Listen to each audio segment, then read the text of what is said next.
Hey. What's up, man? Conrad. Good to finally meet you, Conrad. This is Brad, by the way, my little bro. Hey, man. Want to crack a cold one with me? In The Man of Medan, I play a character named Conrad. And I think initially when we find Conrad, he is a sort of entitled guy, a wealthy American who's on vacation. Where's the old crust bucket skipper anyhow? He's an adventurous guy. He lives off the cuff. He does what he wants. I'd invite you to make yourselves at home, but And I think that's kind of fun to play as an actor. He has no censor, he's no filter. So whatever circumstance he's put into, you know exactly how Conrad feels. And so it was kind of fun performance to start out being brash, kind of a silly guy, and just jump in and have fun with that. So is everybody on board and ready to go? You're selling, I'm buying. I think Conrad and I have some similarities. I think the sense of humor and the sense of fun are similar between Conrad and I, but I will say that he's a little more aggressive and a little more outlandish than I am. Guys, look, I think we gotta listen to our experienced, beautiful, smart, and beautiful captain here. If she says we should do things Connie, the right... please, I didn't bring you on this trip to get laid. Wait, what? I think Conrad's the kind of guy that I would like to be at a party with. You know, I'd like to have a barbecue and drink some beers with him. I don't know that Conrad and I would be best friends. I think we'd butt heads a little bit. Right on, Bradical. I like the cut of your ship. It's jib. Don't ruin it. I think the scenes that I've had the most fun with so far are basically when Conrad is going absolutely crazy. I don't want to give too much away, but there's a scene where these sort of fishermen interact with our divers, with our core crew here, and he's just a bit of an asshole. Hey, we got damage here, you see this? We can take care of this, man. It's not a problem. I mean, what do you think, like $10 cover it? Oh, whoops, my bad. Let's make it 20. Okay. Hold on, I got this. Well, shoot, you think it's more like 30? I can do 30. All right. You drive a hard bargain, but I'm with you. Here, you know what? Let's just throw in the whole pot. That's yours. You go ahead.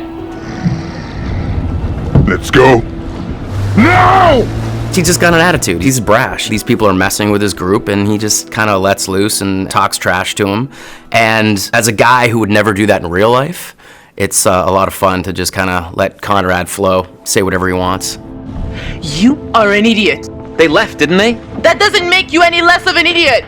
You know, the only thing funnier than seeing you try to buy your way out of that situation is watching you put your money to waste. Got a smile out of you.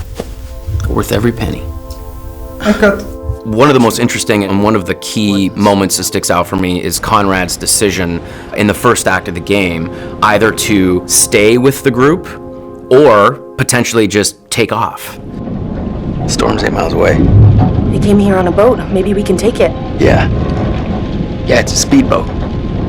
I can get out through the window. We gotta break these off first. Too loud. They'll hear it. We're gonna break them during the thunder. Good call.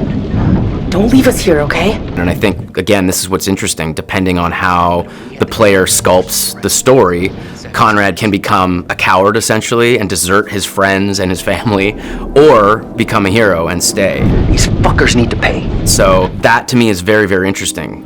Two very human choices, and depending on how our player decides to live with these characters, can totally change the outcome of the game. So I think that I enjoy when Conrad makes the heroic choice and gets to stick around. He obviously gets to see more of the adventure, but it's just as possible that he tries to save his own life and takes off. Whew, wow, that was intense. That's one way to put it. You got a better way to put it? All the characters do have very strong personalities and drives. Leave! I think Conrad is the instigator. Good news, bad news. Bad news? I don't see how this could get any worse. I think he is the one that really starts the confrontation with the fishermen. These are kind of maybe the fishermen I pissed off earlier. Oh, god damn it, Conrad. Great, just great. And the good news? So I think in a lot of ways, Conrad is there to stir the pot and create drama. I recognize them. How was that good news? I thought you were gonna ask the good news first. You're such an idiot, Jesus. Do I prefer playing the good guy or the bad guy? I think that there's fun in both.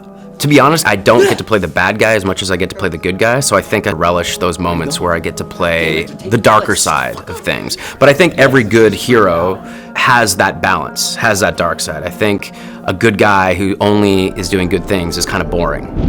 You just had to piss them off, didn't you?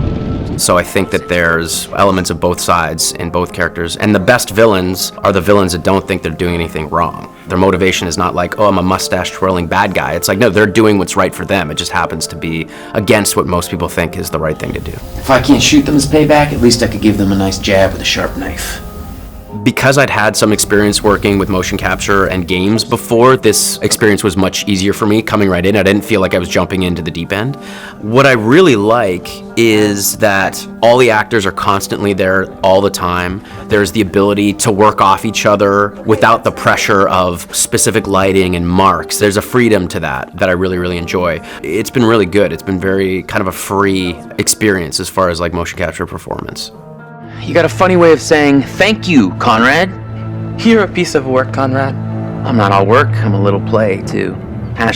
#wink